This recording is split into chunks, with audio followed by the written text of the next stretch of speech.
Hey there, welcome back to another video in my podcasting series, which is aimed at helping you start a podcast for your business or brand so you can get more leads, grow your audience, get more leads, and get more reach online. So, this video is still inside or around the technical setup aspect of it.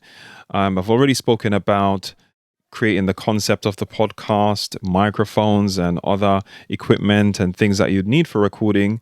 But we also need to distribute the podcast, right? So once we've basically done our recordings and we've exported the audio ready to be distributed, we need a way to do so. So we need to get it to places like Apple Podcasts, we need to get it to Stitcher, we need to get it to Spotify, we need to get it to all these various places that podcasts are distributed online and that you can actually consume. The actual consumers, the listeners can actually utilize the actual applications or the players to actually listen to the podcast. Now, of course, they can listen directly on a particular web page that you place your podcast, but you don't want to just upload the audio to a website and say, here's the audio. You want people to be able to find it in places like Apple Podcasts, which is basically a search engine as well.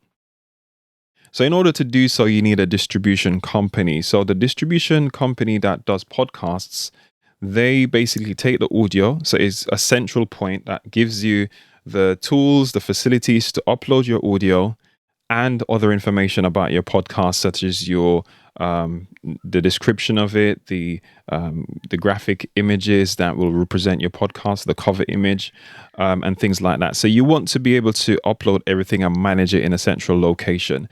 So if you're looking for a free option, there is Anchor FM. So Anchor.fm.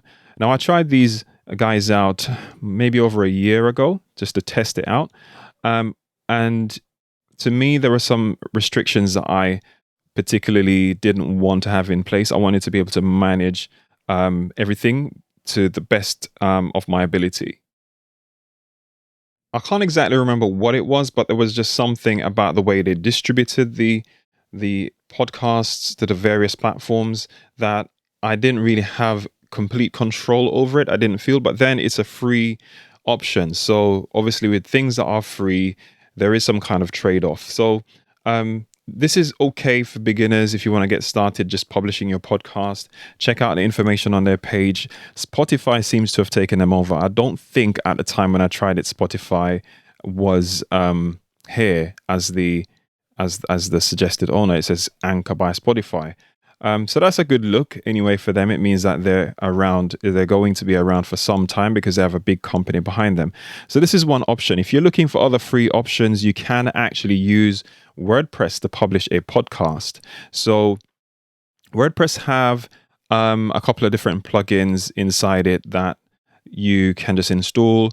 I think the plugins also they're tied into companies that also have paid services. So if you wanted to not use it for just the free options that the plugin give you, you can actually pay for hosting and pay for things like that. But if you just use the free option, you need to figure out where to host the files. You can host them on your web server if you wanted to, but it just means that if anything happens to your web server, if your site goes down or the hosting goes down temporarily, your podcast episodes are not going to be available on the platforms as well. So for me, going with a dedicated option, it's a little bit more technical as well. If you do your own self-hosting on WordPress, it's a little bit more technical and it's harder to maintain that and keep up with that. So anything that's worth doing is worth spending a little bit of money on, at least to make it more streamlined and to make it a little bit more secure. So that's my philosophy going forward. If you can't do anything else, just do Anchor.fm. So there are various paid options out there. There are various platforms. Some of them go by the actual number of hours you upload per month. It goes by the time, or it goes by the storage space that you have or the number of episodes that you have. Obviously, if you're not doing too many, you can go with a really basic plan. I think they start maybe around $6 a month, depending on what options you get with them. But I'm going to show you the platform that I use. The platform I use is called podcast.com. co. Now this, I got this on a really nice deal, lifetime offer on AppSumo a while back. So I actually was self-hosting on WordPress and I moved my podcast across to here. If you want to check out their pricing, just come to the website here, and you'll be able to see how it all works. So it's a monthly subscription, and it depends if you have lots to upload and stuff. Now this is more on the pricey side, but you do get quite a few different features with them, like the fact that you can replace your audio quite easily. They have good analytics tools. They allow you to just do a bunch of different things that are a bit more user-friendly than other platforms, I find. Now, I don't particularly have these deals here. Like I said, I had a special deal on them, but that's what it looks like if you go with one of these. Now I'm going to show you my podcast here quickly. So this is the back end of what podcast.co looks like. So it's a studio. If you go to episodes here, you'll see that I have just about 43. My podcast is really young, so 43 episodes going on. I basically have the ability to make my episodes unlisted or scheduled or published. And then I actually have a page that people can actually go to and find information about my podcast. So if I just click on that there, they give you a dedicated page. So you don't necessarily need to have a website to publish this. This needs some sorting out, actually. I'm not sure where this orange color came from. I might have been playing around with that, but you can see the information about my podcast is here and so on, and people can listen on this page. So you could technically just share this page and everyone could listen online that way. But you might want to just have your podcast on your website, and they give you the ability to do that here with an embedded player. So I can basically click on a player here, and it gives you some code that you can basically embed the playlist like this, or you can do individual episodes if you wanted to do it that way. So when you click into an episode, it will give you the option to embed just that episode. And that's exactly how I do it, and publish it as a blog post over on marlonmcpherson.com. And this allows people to see that dedicated episode along with show notes when I add show notes. So these guys, the main thing they do for you is they offer the storage, they give you the storage, and they also give you a way to manage things, like I said, but they distribute your podcast for you to all the various platforms. So if we come up here where it says RSS publishing and publishing, they send it out to all these platforms here. So this is Apple, this is Spotify, this is Google, Amazon Music. It seems to be coming. It's shaded out right now.